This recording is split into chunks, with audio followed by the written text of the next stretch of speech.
chat, hoje nós vamos reagir a personagens que foram descaracterizados por Visionary. Bora Personagens.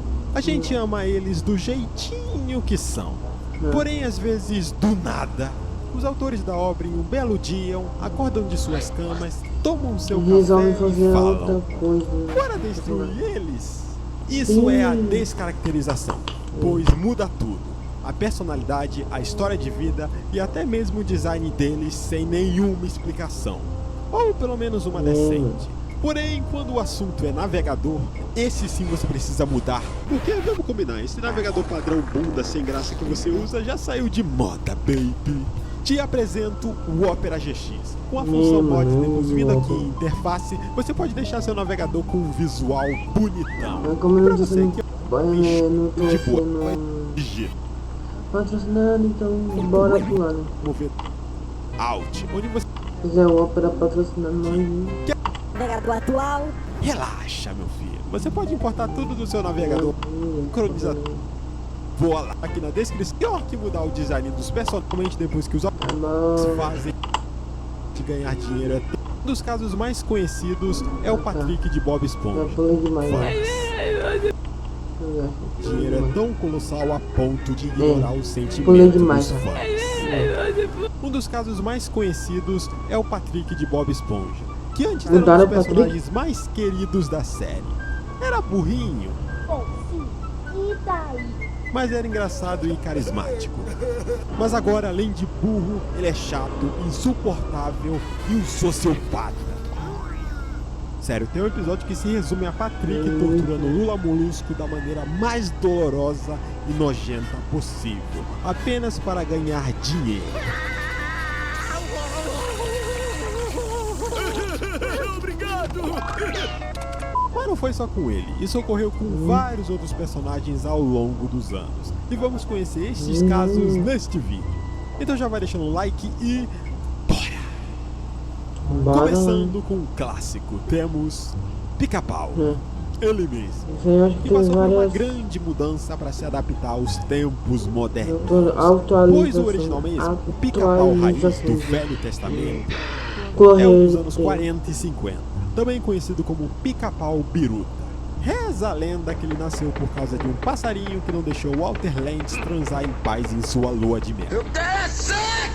Em vez de chamar o Ibama, o cara criou um coringa de penas, um crime ambulante animado, uma personalidade completamente sem filtro, um humor bem pesado, ácido, anárquico e ousado. Ele não tinha medo nem do capeta, da fome, desafiava as leis de trânsito, aplicava golpes, usava armas, era alcoólatra, batia em policial, parecia ter saído do GTA. E daí? Olha o que eu achei.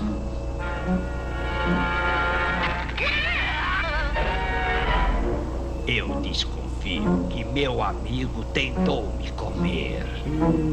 E aí vieram o final dos anos 50 e 60 pra frente. E nosso querido pássaro começou a se adaptar aos padrões de TV da época. Censurado. E com isso aquele lado maníaco e caótico foi ficando para trás, por ser considerado uma má influência. Com ele ficando cada vez mais comportado, menos agressivo, mais simpático, fazendo só umas travessuras de leve. Detesto você. Eu gosto de você. Um anjo perto do que já foi, mas nada comparado ao que veio nos anos 90 e 2000. O show do Pica-Pau. Uma versão bem mais modesta, mais simples, mais Nutella. Ele continuou meio sacana e malandrinho, mas 1000 vezes mais leve comparado ao Biru. Aqui ele é praticamente um bad boy de condomínio. Acho que foi por isso que foi um fracasso nos estragos fudidos, porém aceito por aqui pelos mais novos. Saindo do universo dos desenhos e indo direto para Hogwarts, misturado com Springfield, porque, bom, aqui temos um caso clássico de flanderização. E se você não sabe o que é isso, santa que lá vem aula. Flanderização é quando um personagem que era complexo vai sendo resumido a um traço só, geralmente para virar alívio cômico. O termo vem de Ned Flanders, que começou como um bom vizinho religioso. Não seria mais fácil falar, e virou uma caricatura extremada disso, um fanático religioso. Papai, a mamãe era macaca, eu não me lembro disso. Ninguém nunca foi macaco. Tudo é como sempre foi e sempre será. Deus nos pôs aqui, ponto final. Pra vocês terem noção, tem um episódio que ele transforma Springfield em uma espécie de Big Brother evangélico, monitorando todo mundo e evitando que eles cometam pecados. E aí vem o nosso menino Ronnie Weasley, que nos livros era um grifinório de respeito, corajoso, leal, com um senso de humor ácido, irônico, um amigo de verdade que apoia Harry mesmo nas roubadas mais bravas.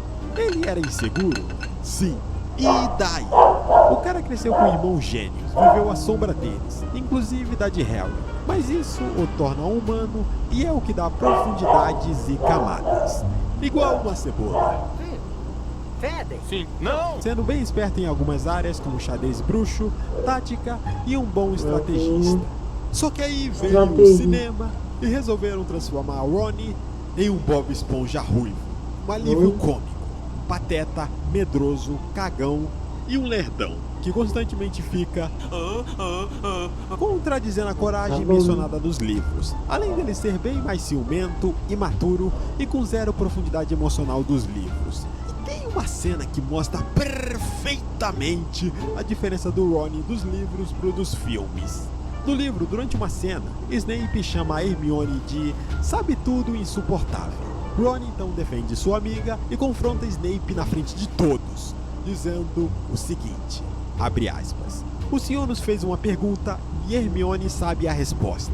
Por que perguntou se não queria que ninguém respondesse? Fecha aspas. E agora vamos ver essa mesma cena no filme e ver o que o Ron fala. Esta é a segunda vez que fala sem ser convidada, senhorita. Será que é incapaz de se controlar ou sente prazer em ser uma irritante sabe-tudo? Ele tem razão, sabia? Só faltou mamar o Snape. Além disso, nos filmes, muito de suas falas são roubadas por Hermione e Harry, fazendo o personagem ficar totalmente de escanteio. E quando finalmente temos a chance de uma nova adaptação consertar os erros do passado, ela vai lá e cria novos. Esse é o caso do novo Severus Snape escalado para o reboot de Harry Potter, produzido pela HBO Max, ou só Max. Essa empresa claramente está em crise de identidade. Prevista para 2027, a ideia da série é adaptar os livros em temporadas, prometendo ser a mais fiel aos livros. E o escolhido para interpretar o vilão Snape é o ator Papeciedo. E isso já foi o suficiente para render um barraco na internet. O problema não é nem a aparência, pois muita gente até elogiou falando que ele era bonito demais para ser o Snape. E sim a descaracterização gigantesca que o personagem deve sofrer, pois nos livros, Snape é descrito como um homem pálido, com cara de defunto, cabelo oleoso e roupa escura, o que combina com o jeitão amargo e sombrio dele. A grande questão que incomodou os fãs é que boa parte da história do Snape gira em torno do bullying por aparência que ele sofria do pai de Harry, por amar a mãe dele, Lillian Potter. Com isso, os fãs temem que toda a construção narrativa se perca com o bullying que ele sofria se transformando em racismo. Existe também uma preocupação de como ele será retratado como vilão, já que ele é sempre visto por Harry e quase todo mundo como suspeito de todas as coisas ruins que acontecem em Hogwarts. Aí eu te pergunto, como o público novo vai reagir ao ver o único professor negro sendo apontado constantemente como suspeito de tudo? Pois é. Uma salva de palmas pro progressismo. Mais uma inclusão foda. Outro personagem que foi flanderizado foi o nosso querido Son Goku.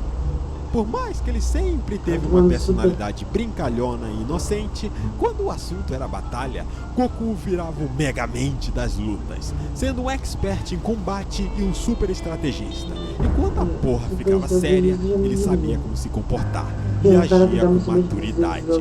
Isso não é claro, porque o super Goku virou um jumento, um guerreiro adulto com o cérebro de uma criança autista com hiperfoco em lutas. E eu sei o que você vai dizer. Goku sempre foi um amante de lutas. Sim, mas ele ainda tinha um mínimo de racionalidade e preocupação com os próximos. Só que lembra o que eu falei, o que a flanderização faz? Ela reduz o personagem a uma versão extremada e caricata disso. Então Goku aqui vira um maníaco por lutas, que não liga mais pra nada, nem pra sua família. Cala a boca, vagabunda! Você não é tão boa esposa assim, é uma fracassada. E eu nem sei quem é Goten. O quê? Tá maluco? Oi, eu sou Goku. A forma como ele interage com os Zamasu ao conhecê-lo. Ai, chega a doer de tanta vergonha alheia. Ele todo bobão, insistindo pra lutar contra Zamasu, igual uma criança de 5 anos que engoliu toneladas de açúcar. É por isso que eu nem julgo o Zamasu por odiá-lo. Além de outras burrices como esquecer a semente dos deuses na batalha contra Goku Black, ou esquecer o selo Mafubá na batalha final contra Zamasu, e Goku casado com 2 filhos e ainda é bebê, é intancável. Outra descaracterização bem comum é quando a dona Netflix resolve mexer com Adaptation na animes. Netflix. E assim como cagaram com Death Note, transformando um psicopata frio e calculista em um beta fracassado, tendo sua personalidade roubada por uma mulher, e com o personagem mais icônico virando um negão surtado, inclusive eu já abordei essa atrocidade em outro vídeo, a Netflix fez mais uma vítima, e ela se chama Kagegurui, ou pior, Beth. Além de ter trocado por esse nome ridículo, inclusive o que já me ofereceram para anunciar essas porcarias aqui no meu canal, sabe a Kirari, a chefona da escola? Bom, aqui ela virou isso. Alguém me dá um pano com álcool para apagar esse batom desgraçado de feio. Também temos a Midari, que aqui além de ela ter virado uma Thaís Carla, nesse live action ela não tem a mesma aura louca do anime. E aqui ela também é hétero. Sim, aqui ela se apaixona por um cara aleatório, sendo que no anime ela quase tem orgasmos só de pensar na Yumeko. Pelo visto a Netflix não liga muito pra inclusão, ela só gosta de ser do contra mesmo. Eu não quero! Transformaram a Itsuki, a mina obcecada por unhas, em um gay influencer, daqueles pra lá de caricato. Já essa daqui... Ô, fia, a pandemia já acabou, tá? E a Mary, o Suzui... Sem comentários. É só um meme virando realidade. Detalhe, eles colocaram como negros 2 personagens que viram escravos na série. As únicas que estão bem caracterizadas são a Yumeko, que aqui está mais humana, digamos assim, né? E a Runa, que por um milagre aqui está super fiel. Sim, a netinha trollou todos nós, fazendo a gente pensar que ela tinha virado essa aberração. O Twink que usa gorro de inverno.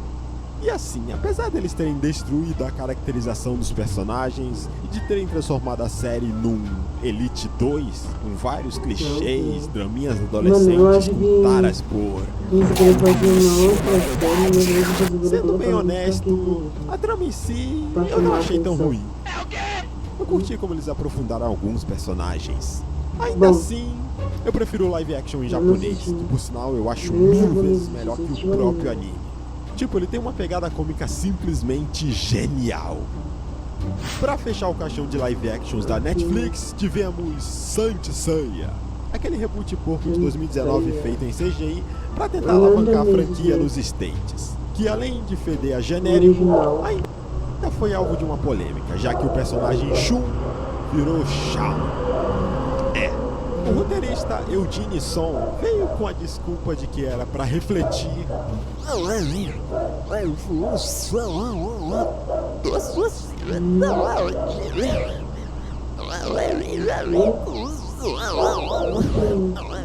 Vai tomar no sul. No fim, o que era pra ser uma inclusão acabou saindo pela culatra, já que Shun é um dos personagens mais gentis e sensíveis do grupo. Ele meio que quebra o padrão de personagem machão.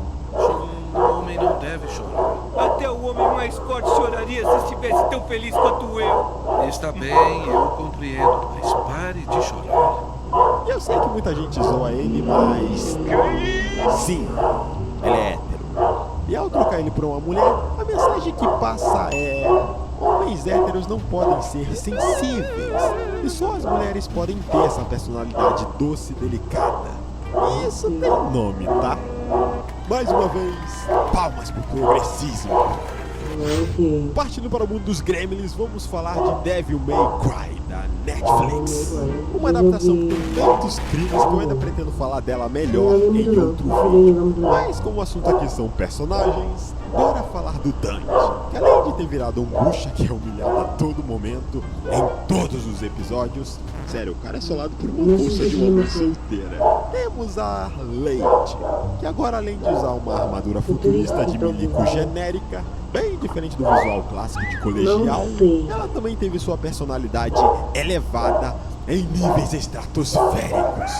Porque, bom, a Lady, sim, tem uma postura casca-grossa, é confiante e justamente essa personalidade durona e fodona dela que dá dinâmica ao relacionamento com o Dante, que é bem mais brincalhão e zoeiro.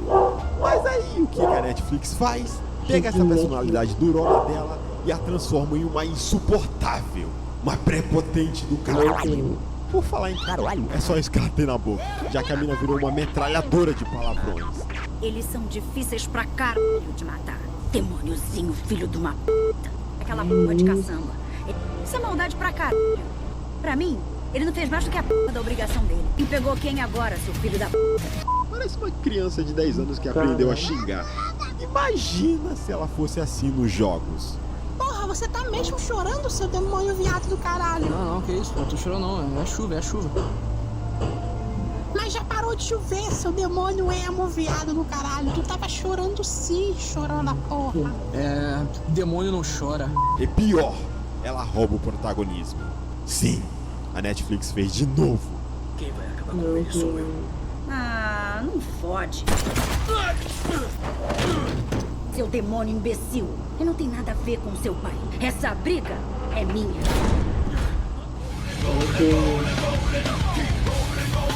Ao ponto da primeira batalha, ela conseguir derrotar o Dante com um taser. Que presa foi essa, doido? Tipo, mesmo o Dante que é o suficiente para tirar 3 pessoas da frente de um caminhão, é derrotado por uma arminha de choque. Eu achei incrível como eles pegam uma personagem já pronta, que já é um ótimo exemplo de inclusão feminina, e conseguem arruiná-la, a ponto de precisar roubar o protagonismo de um cara e humilhá-lo o tempo todo. Desculpa. Isso sem falar que sua motivação original é simplesmente jogada no lixo, já que no jogo, Lady é movida por vingança contra seu pai, tanto que ela renega o nome que o pai deu a ela por ele ter assassinado a sua mãe. E é por isso que ela adota o nome de Lady, já que é assim que o Dante a chama por não saber o nome dela. Já na animação, apesar do passado dela com o pai ser contado, embora de maneira diferente, aqui ela vira uma agente, e sua motivação é mais movida a cumprir ordens e lamber as bolas do governo do que uma vingança pessoal. E o pior, ainda a chamam pelo nome paterno, o nome que ela odeia, abomina. E quando finalmente parecia que ela ia se redimir e formar uma parceria com o Dante como nos jogos, ela apunhala ele pelas costas, literalmente. E o resultado, Dante termina a série congelado, entregue de bandeja pro governo. Meu Deus.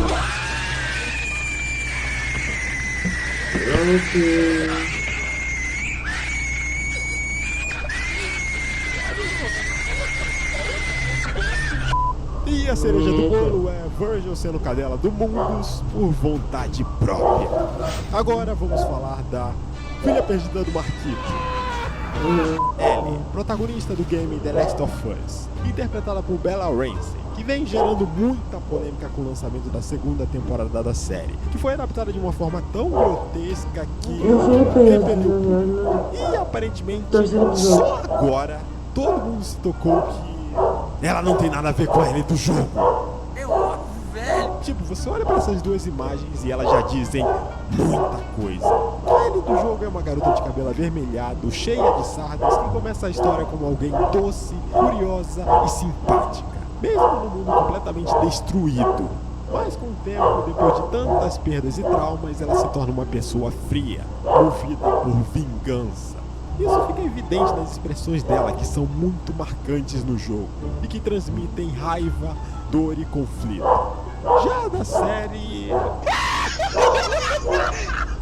expressão vazia, rosto redondo, achatado, quase nenhuma nuance emocional. E quando ela tenta ser expressiva, fica algo super caricato. I let you live, and you wasted it.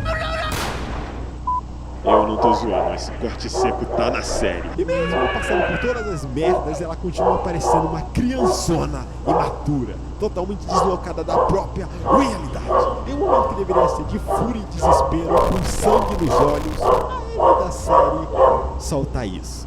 Então, a gente vai ter um bebê. Eu vou ser pai.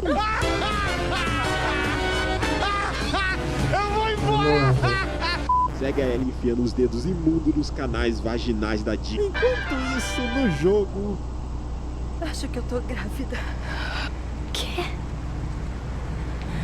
Eu só preciso descansar. Mas que merda. Eu não tinha certeza. Eu não queria ser um fardo pra você. E o que você tá sendo agora? Caralho, cuzão! Inclusive, muitos fãs se sentem roubados, porque tinha várias atrizes perfeitas para interpretar a Ellie. Um exemplo é Cailee Spaeny. Dizem até que ela fez testes pro papel, né? Detalhe, a atriz que fez a Abby se parece mais com a Ellie do que a própria Bella. E o Joe... Assim, o Pedro Pascal é um excelente ator, mas tem um pequeno detalhe que faz toda a diferença. Ele não é barbudo, sem contar que aviadaram completamente o personagem. Já que no jogo, Joe é um texano bruto, sanguinário, um animal. Enquanto na série ele virou um chileno bundão e depressivo. O cara tem crise de ansiedade, faz terapia em pleno apocalipse zumbi e ainda é humilhado por uma terapeuta maconheira formada na USP. Como diria Magali, não sobrou nada. Mas as motivações, segundo os produtores, como o próprio Neil Druckmann, é que eles queriam personagens que fossem mais humanos, que se conectassem com o público e que não seguissem padrões de belezas impostos pela sociedade patriarcal. Pois é, agora não basta a gente aguentar a feiura na vida real, temos que aturar na ficção também. E por essas e todas as diferenças que muita gente começou a zoar a aparência da Bella, a ponto dela até sumir das redes sociais. Mas assim, eu realmente acho que vocês estão exagerando, gente. Pô, a Bella não é tão feia assim, tá? O nome dela é Bella. Pô, gente, para com isso, velho. É maldade. Bora, velho, pelo amor de Deus! Agora falando sério, os maiores responsáveis por todo esse hate não é nem da atriz, e sim dos produtores. Eles sabem que boa parte dos fãs vai odiar o cast, vai fazer comparação, vai criar hate, e isso pode até custar a carreira da atriz. Mas dane-se, isso é ótimo. Gente, engajamento. Por que você acha que virou moda trocar a etnia dos personagens por um ator que nem é feio, mas eles deixam com aparência duvidosa de propósito? Cara, você acha que isso não é pensado? Além da questão ideológica, quanto mais barulho nas redes, melhor a divulgação.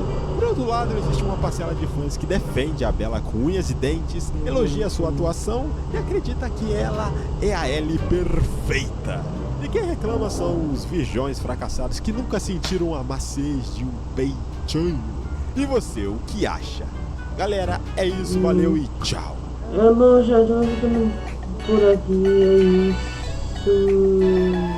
Valeu. Falou. Fui.